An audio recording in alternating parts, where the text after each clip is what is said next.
Welcome back to Get the Scoop with Smirk's podcast. My name is Jessica Warden, and here with me is my colleague Zach Schwindt. Smirk's is not only organic and conventional suppliers of bulk bakery ingredients, but we're big fans of baked goods as well. The bakery industry is massive. The global bakery products market size was valued at $457.4 billion in 2023 and is projected to grow to almost $731.7 billion by 2032. According to Fortune Business Insights. And if we look at the bakery industry in the US, according to the American Bakers Association, it was valued at $533.2 billion in total economic output. That's roughly 2.01% of the GDP in 2023. Also in 2023, bakers, product distributors, importers, and retailers directly or indirectly supported almost 2.2 million American jobs. Wow, Jessica, that's a whole lot of cannolis. Sure is. Bakery is not only a huge category, but it's incredibly diverse as well.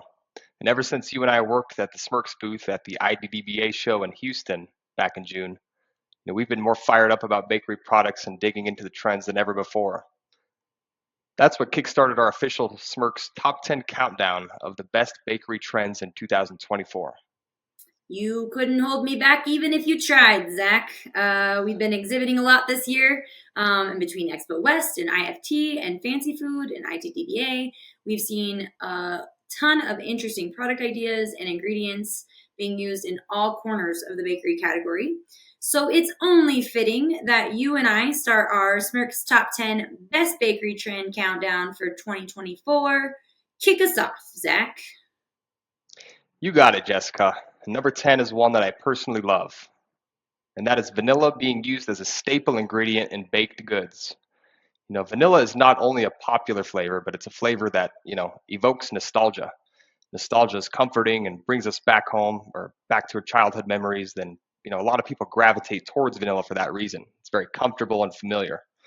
There's also a level of elegance to vanilla, specifically with natural vanilla, but it's still approachable and can be used by anyone.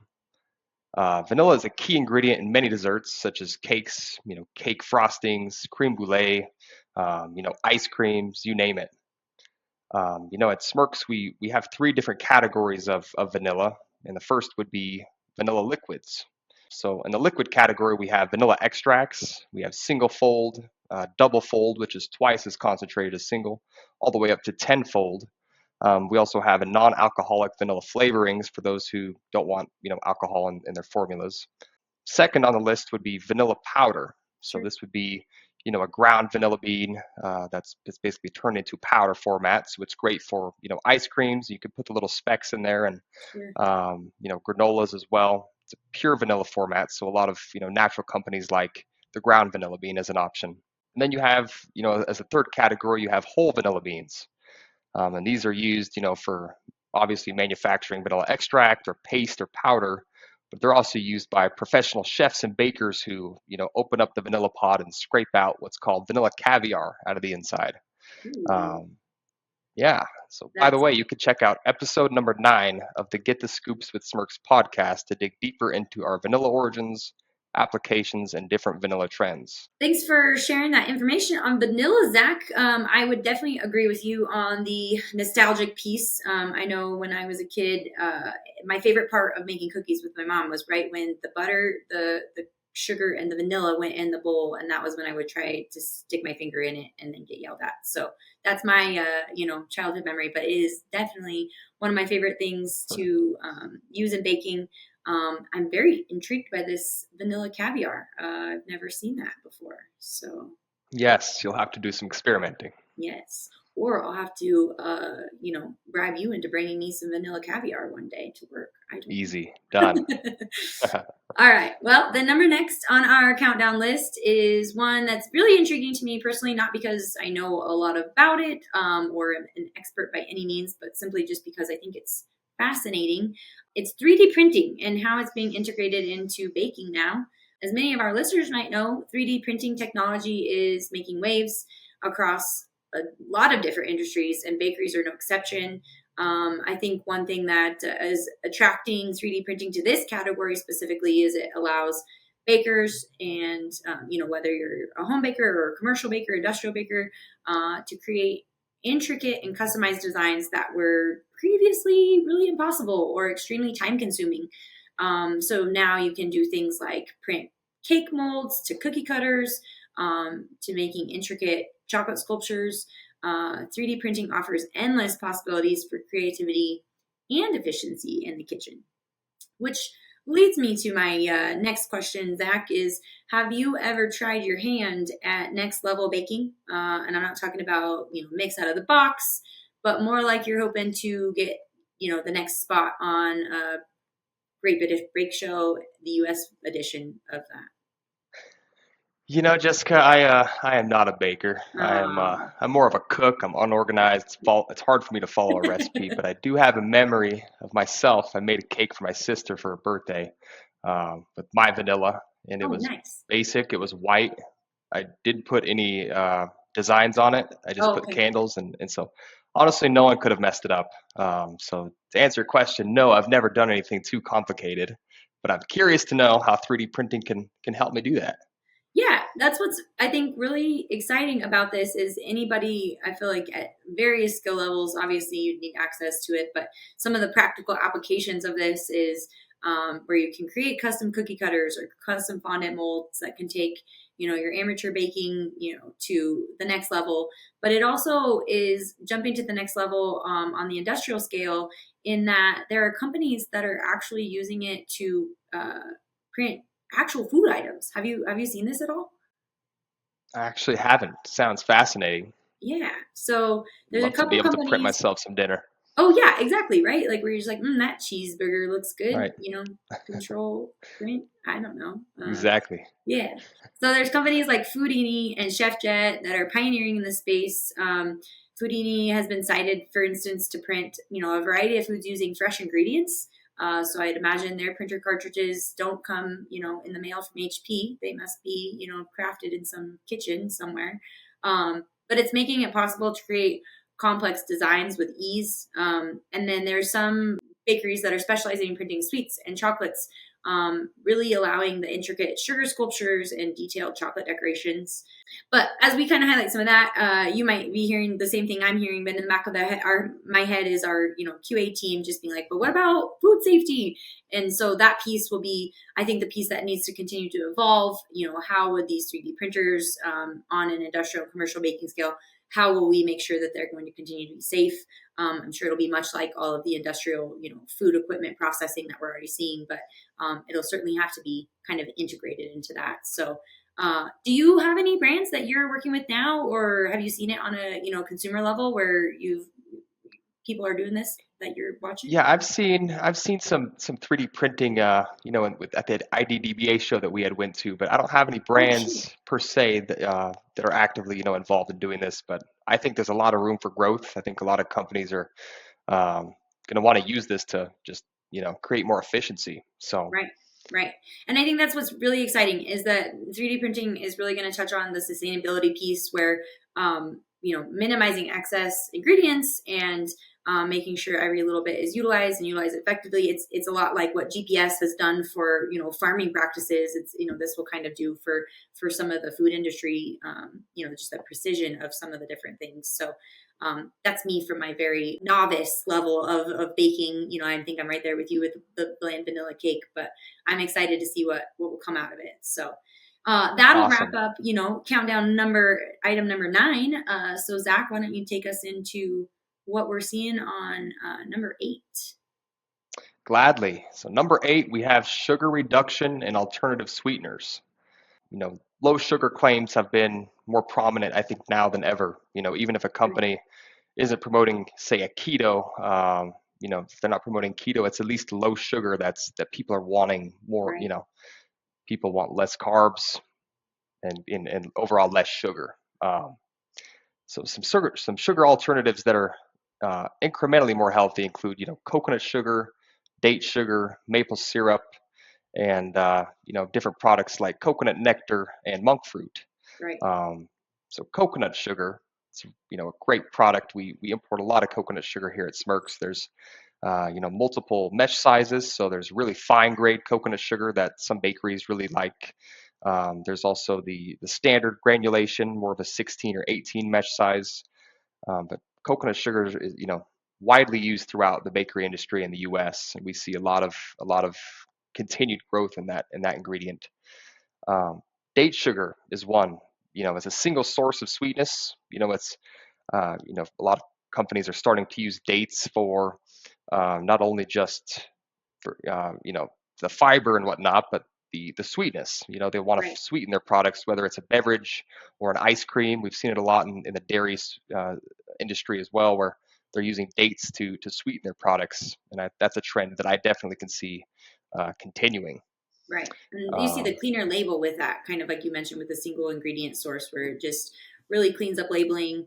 I know, to your point, as my kids are starting to grow and we're learning about nutrition and all the different things that I show them, we'll look at nutritional labels and I'll, point out to them how much added sugar something has, and we'll pick different alternatives based on some of that. So, and right. that's like, again, just me at kind of a very novice level of that. So I know from R&D and development, we're seeing a lot of brands that really drive that way, where they want cleaner label, better Exactly. macros and micronutrients on their labels. And this is what we're Yeah, seeing. date sugar and coconut sugar definitely check a lot of boxes for people. Yep.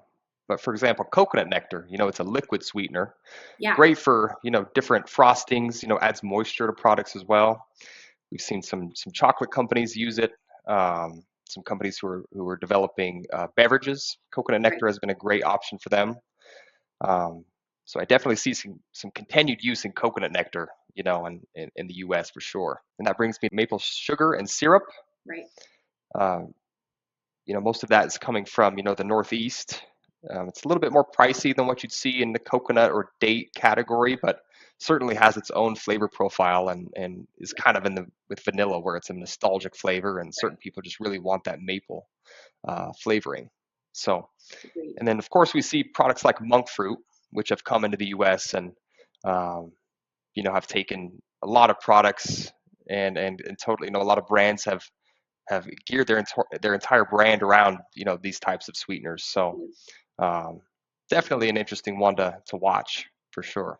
Yeah, agreed. I don't think this is going away anytime soon, which is why it's, number 8 on our countdown. So, moving on from natural sweeteners, we'll move on to number 7 on our countdown, where we cannot overlook the power of social media and how it's impacted the bakery industry. I think overall, social media has been a driving force behind the popularity of a lot of baking trends that, we wouldn't even have enough time to go over in probably a week-long podcast if we tried. So, but even like myself, I'm pretty social media averse, but I fully understand how the visual nature of the platforms like Instagram and TikTok and Pinterest, combined with like how quickly you can share recipes and how quickly you can share experiences, have made it much easier for these trends to gain, widespread attention and enthusiasm. So in our industry, we're seeing that a lot of Gen Z consumers are adopting some of these, mashup combinations and flavors and unique flavors, where they first see them on and or experiencing them on TikTok or Instagram or YouTube. And so one example that I am not sure you're familiar with, but I wanted to ask you, Zach, is the cronut. Tell me what you know about the cronut. Cronut. I don't know if I'm familiar with such cronut you speak of here, Jessica. What is it? Well, it seems like you live under a social media rock like myself, so I will tell you Quite accurate. Yep. what I figured out was, so the cronut is a mashup of a croissant and a donut, and so it's been around the New York bakery scene since 2013. But right, what is really kind of pushed it along, or I guess made it, cemented it as a cultural phenomenon, really has been social media. So there's been numerous outlets that, sparked discussions around these trends and really created this novelty in the culinary world, to the point where a lot of people have made it a bucket list item. So you don't know about it. You didn't know about it before now, Zach, but now you've got to add it to your bucket list. And, next time you have the possibility, you got to hit it up and try out the cronut. Oh, it is high Um, on the list. yes, yes, exactly. And then the other thing I've noticed about social media and how it can really drive trends in bakery and really in the culinary world in general is this idea of, experiential sharing. So it's kind of like that bucket list thing. You go, you eat it, you try it, you take a picture of it, and you share it with your friends. And right away, you want to know, you want everybody to know you tried it, and you also want them to comment and like. And so, yeah, that brings me to my next, Zach polling question is, what is the best thing you've ever tried and couldn't wait to share on social media?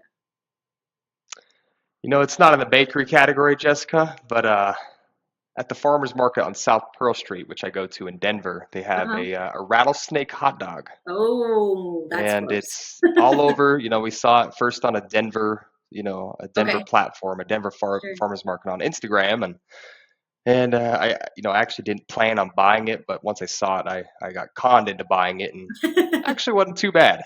So Nice, nice. How many likes did your post get?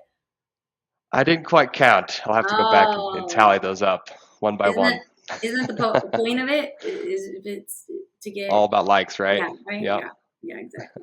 Well, besides the cronut, there's lots of different mashup flavors, and the other thing that I'm interested to kind of watch is how social media continues to drive the different bakery subscriptions. I myself was a beneficiary of a dope subscription for my birthday, which is cookie dough, that my sister sent me, and so it was just one of those fun things where it was a special day for me, and we're otherwise apart, and so we were able to share in that, and so I see that where social media will probably continue to drive certain things like that. So I'm intrigued to see how that continues to push along our trend number 7. But wrapping that one up there, Zach, why don't you take us right into countdown item number 6?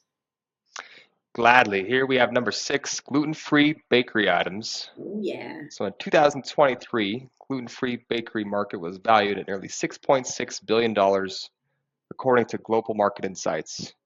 And this trend centers around awareness about gluten-related health conditions such as celiac disease and gluten sensitivity. There's also a group of people, such as myself, who choose to eat more gluten-free products for general health reasons or just because they live with a person that has a gluten allergy.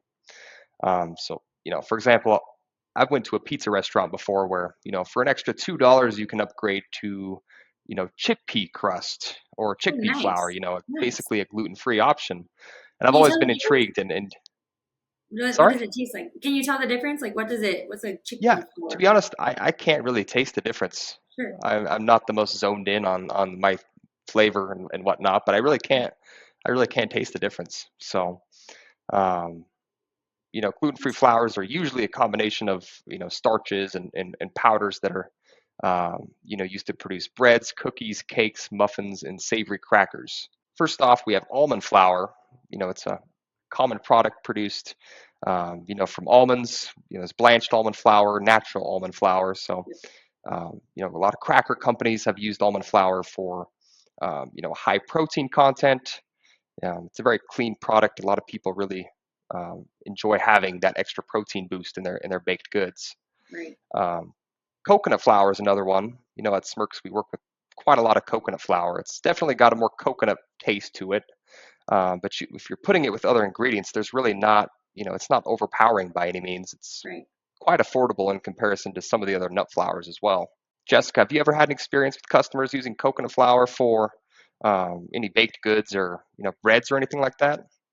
Yeah, actually, when I first was starting at Smirks, I worked with an account that used it very heavily in a keto mix. And so that was kind of one of my first items that I really enjoyed working with at Smirks because I actually got some traction with it and I started to learn about it. So that one is really a staple for me in my own portfolio, but also just like you mentioned across the board, we work with a lot of brands that utilize coconut flour.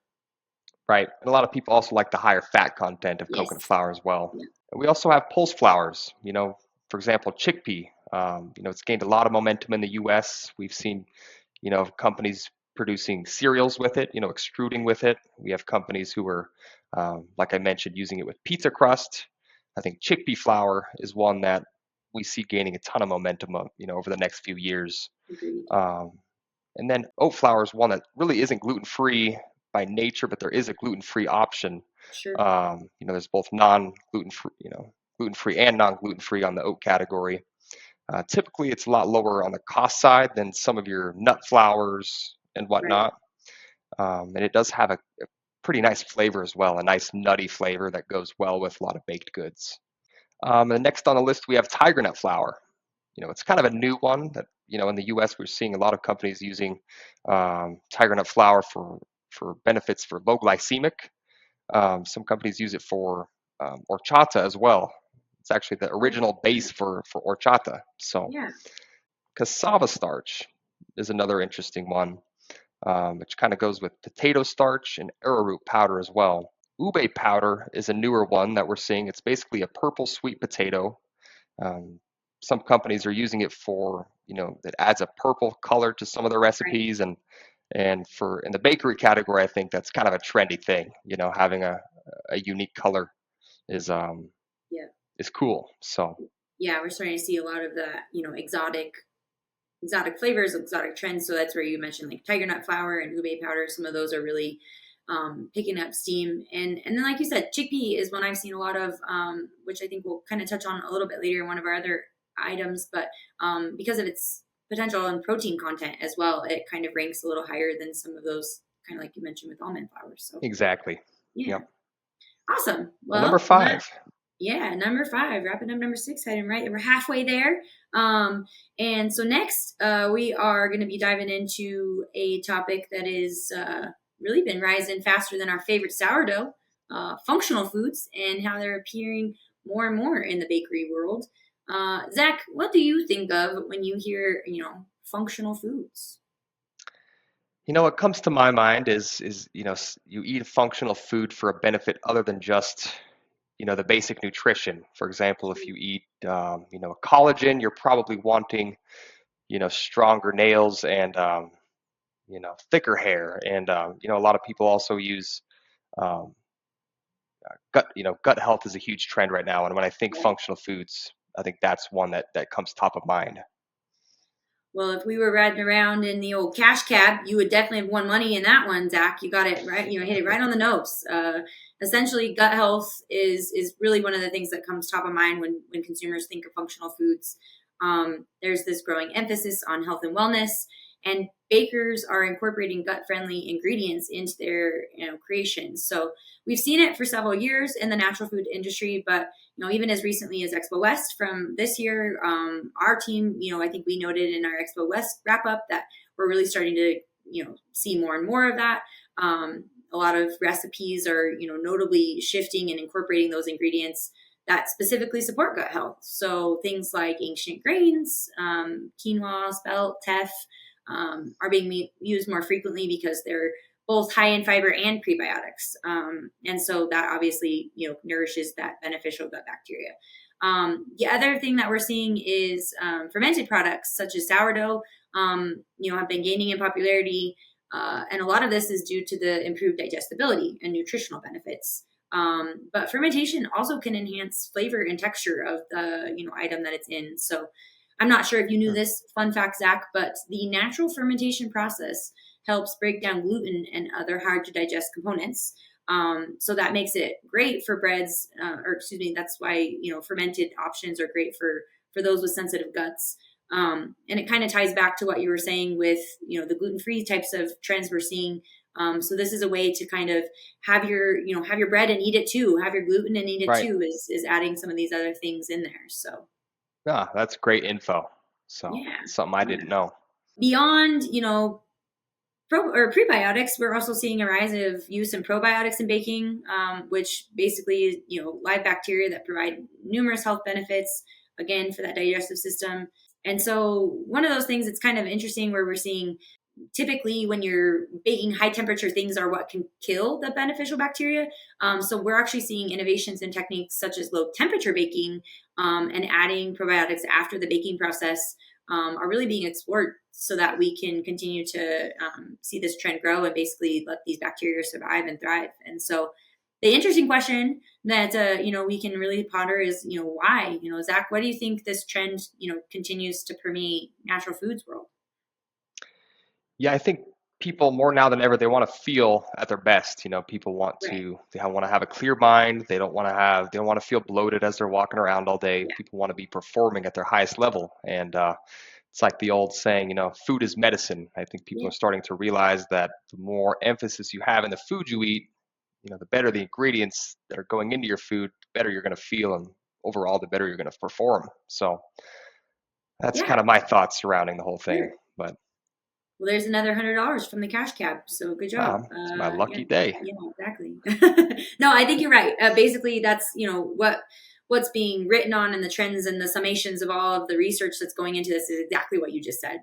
People are consumer awareness, and people kind of doing everything that you just said is the driving force behind those trends. So I don't think it's going away anytime soon. And so, for our listeners, some practical applications that we can see as a direct relation of how Smirk's can help is, we work with ancient grains, and we often have quinoa and teff in the warehouse ready to go. So we can help with samples, R&D, benchtop development, that kind of thing. There's probiotic powders out there that can be mixed into doughs or used in toppings. And like Zach already mentioned in, natural sweetener topic is opting for those natural sweeteners like coconut sugar or date powder or even maple sugar can help, with the gut compared to what the refined sugars can do to the Right. digestive system. So, as we start to see, that intersection of gut health and baking, there's some really cool opportunities out there for both bakers and consumers. So we're really excited that it's part of the trends, but that'll wrap up our, halfway point on the countdown, and Zach will take us right into number 4. Thank you, Jessica. Number 4, we have seeds and seed flowers. And originally we just had seeds, and we decided to add seed flowers as well because really I think we're seeing, in the bakery category, seeds are used not only atop of baked goods, but Right. also as a core ingredient inside of the baked good. Right. Um, not only are they a gluten-free replacement for traditional flours, but they're known to be, a source of fiber, protein, and they're also high in minerals. Not to mention that seeds are typically allergen-free as well, excluding maybe sesame. Sure. So big seed items, would for Smirks would be flax seeds, chia Right. seeds, pumpkin seeds, hemp seeds, and poppy seeds. And these would go into crackers, muffins, cereal bars, granola bars, you name it. So in the flax category, there's brown and golden flax. They come, in milled and whole format. So it's one that you can purchase in a powder format, or you can purchase as a whole seed and sprinkle it on the top of your bread. And same with chia, really. Chia comes, as a powder. It can also be, added into granolas or cereal bars. I think it's really common in different smoothie bowls and that type of thing. Right. Um, Pumpkin seeds is one where you have different types of pumpkin seeds depending on where they come from, different grades. You have like the dark green Styrian pumpkin seeds that come from Europe. And then you have the more shine skin, the smaller green seeds coming from China and Mexico. But those are definitely a staple in the bakery category. And hemp seeds is one that it's coming from all different corners of the world. It's really high in protein as well. It's got really healthy fats. It's definitely a popular ingredient in different breads and whatnot. Right. And then poppy. Poppy is, obviously when I think of poppy, I think of like lemons, Right. poppy seed Muffins. muffins and Yeah. whatnot. Yeah. So those are typically not in milled format, but we do see those pop up a lot in the seed category. So Yeah. I would say one thing to even note with seeds that's interesting as it can relate to the baking category is a lot of seeds are pressed for oil. And so the resulting cake or resulting byproduct actually has a very high protein content and is a very fine mesh. So it can work really great in baking applications and is sometimes overlooked mhm, because for the longest time it was simply a byproduct of the oil pressing process. So in addition to maybe the whole seed being milled into a flour, some of our customers have found the benefits of this higher protein, lower fat flour that comes from some of these seeds. So something to yeah, think about when you're formulating for sure. yeah, great point. Well, I guess that'll take us right into, countdown item number three, which actually, I segued very perfectly, is high protein baking items, from our fat pressed out of our seeds, high protein content flours. We start to see consumers are really looking to boost their protein intake. So we've started to see a lot of interest in, our customers, our manufacturers, looking for something that prioritizes that protein content. So whether it's for dietary preferences, whether it's to be that more functional ingredient, we're starting to see high protein options becoming staples. And kind of when you think high protein, maybe 5 to 10 years ago, there was a handful of protein sources that were used to really inflate protein content. That sometimes maybe left a bitter taste or had a weird texture. And so I think in recent years and in the trends that we've seen at, some of the natural food shows we attend, is that you're starting to see some innovation around how to mask some of that flavor that, maybe isn't as desirable. We're starting to see new protein, like chickpea coming online. And so just overall, we're starting to see how this can basically the net carbs, where it's the higher fiber, higher protein, and then lower net carbs is really what's driving this trend. So I think, Zach, just kind of on that line, I'm sure you can recount a time when you ate some high protein item and it maybe left you some little bit of weird mouth feeling or a weird taste.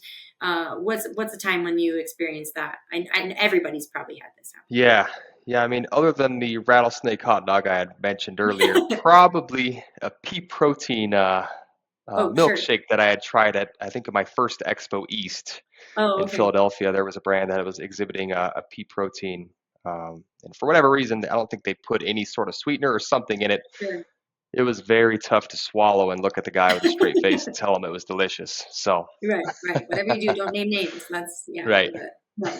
And that's the. I mean, even that's such a good point. Is so that was probably Expo 3 to 4 years ago, and now there's so many products out there where you can go up and you can taste these products, and it is such a different where they were at 3 to 5 years ago to where we're at now. So a lot of that we're seeing driven. Obviously, plant protein is a piece that's not going away. We've continued to see it in baked goods.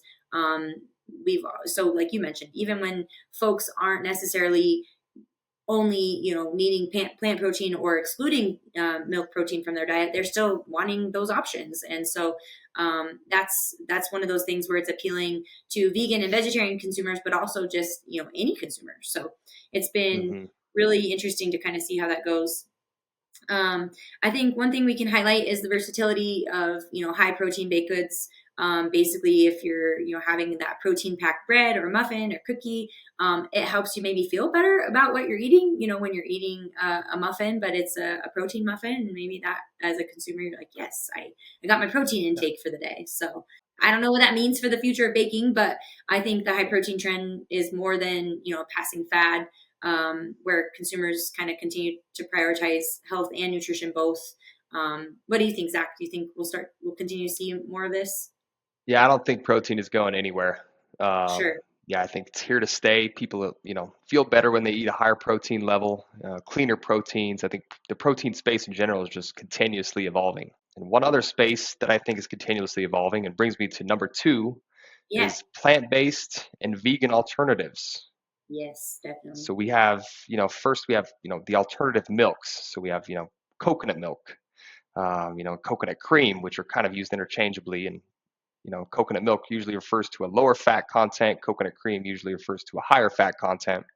But coconut is a fantastic substitute to traditional dairy to, achieve a more creamy consistency, or mouthfeel in a beverage, or even a cream inside of Dessert. a Yeah. donut, or yeah, exactly, a dessert.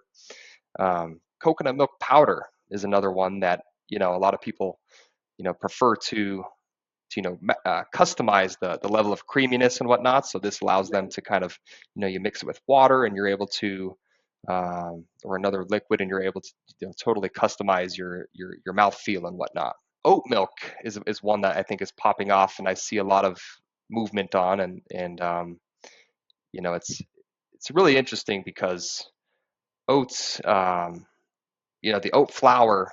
is, you can't really make milk from the flour. It has to be further processed. And some of Right. our customers are actually, they buy the flour and will produce these plant-based alternatives from the input material that Smirk provides. That's Um, awesome. so it's kind of interesting to see everything kind of work full circle. Right. But many of the other alternative milks that we see are, almond milk, hemp milk, macadamia milk, barley milk, and soy milk. Um, any other types of milks or alternatives that come to your mind, Jessica? I don't think so. One of my favorite things actually is the coconut milk powder. We use it, it's a staple in our pantry here, and mainly because we use it, as a way to sweeten things rather than using even like a. It's almost like I could use it as a powdered sugar alternative on some types of Right. applications. So my kids love the taste of it for that part of it, and then I love the taste of it in certain baking applications. So that one's one we key in on, and outside of that, I think coconut is just in general one of my favorite flavor profiles. So I kind of lean towards that, and outside of kind of the oat and almond.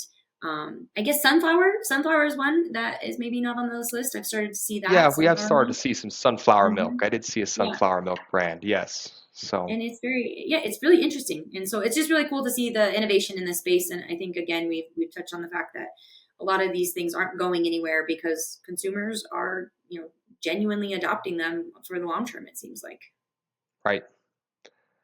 And I think that Ooh. brings us to number one.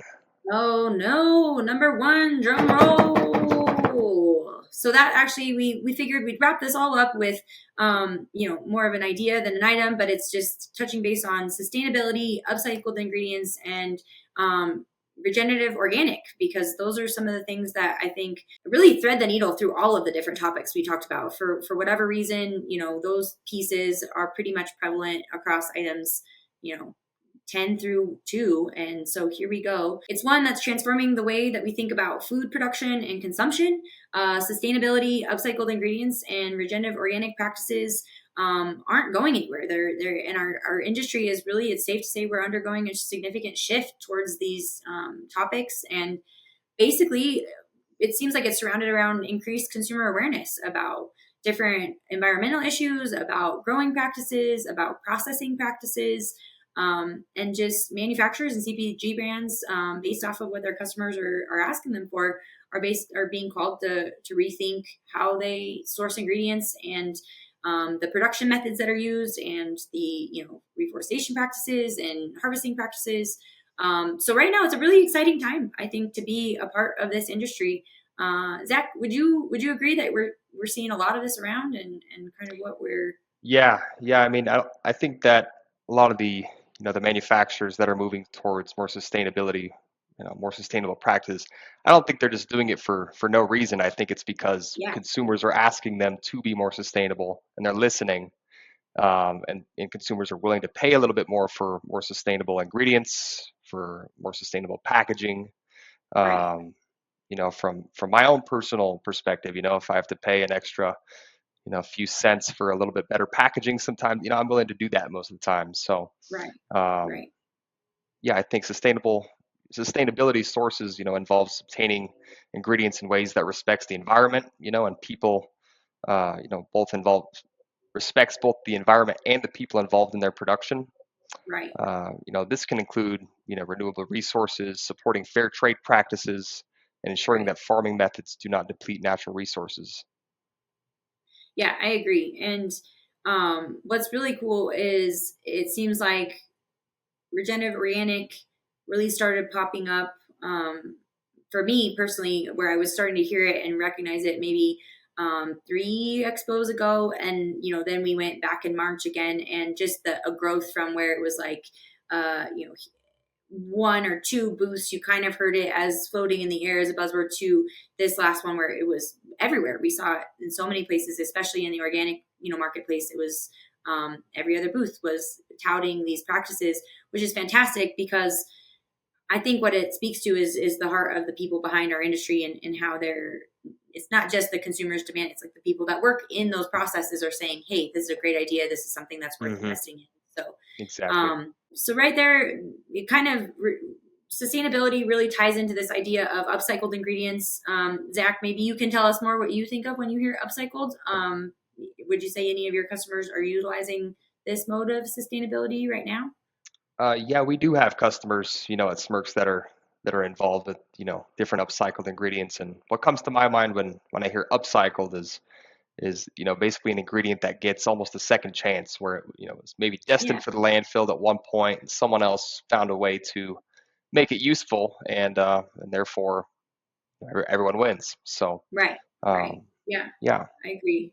I think one of my favorite examples of it that I stumbled across as a consumer at the grocery store was the "I'm Ugly" brand. It's the yes, fruit that's was, like you said, destined for the landfill, and somebody found a hmm, purpose for it, and it's hilarious. And so, um, as far as the marketing and the branding goes, it's just really clever. I guess hilarious is right. probably not the right. Clever I is the agree. better word to use, because it's a great message, it's a great purpose, and so it's really cool to see that that's one of many stories we're seeing.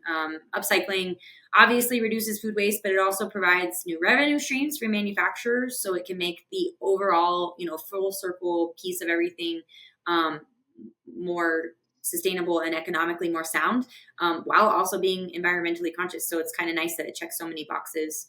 Hmm. Um, and then, before we end and as we wrap up and kind of thread everything together again, that ROC, I know we talked about it on one of our podcasts before, where we talked more generally about it. But Zach, do you want to remind us a little bit about what it means if something carries the ROC or regenerative organic certification? ROC is focused on restoring and enhancing soil health, biodiversity, and the ecosystem resilience.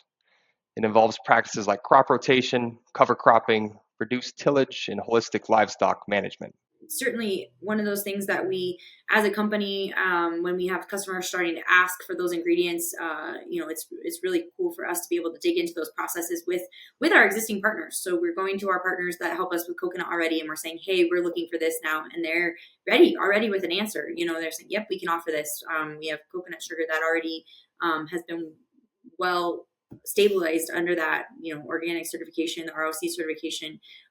So it's just really cool to see that it's not this novel idea anymore. It's really starting to kind of come to fruition with folks that we're already working with, and then our customers are adopting it.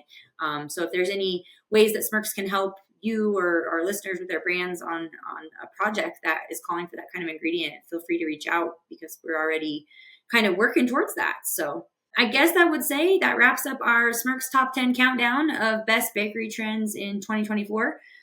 Zach, I have to say it's been a blast. And it's fun to think about how some of these things have evolved over time since even my time at Smirks. But did you have any last thoughts you wanted to add as we, wrap up this segment? I'm just excited to see, how the bakery industry continues to grow, and hopefully next year at IDDBA we see some 3D printers that are printing everything under the moon. Yeah. That's really interesting, the 3D printers. Agreed. So Well, thanks, Zach. Stay tuned for our next segment where we dive into some of Smirk's products and service solutions, where we've really helped our customers save money and navigate supply chain issues.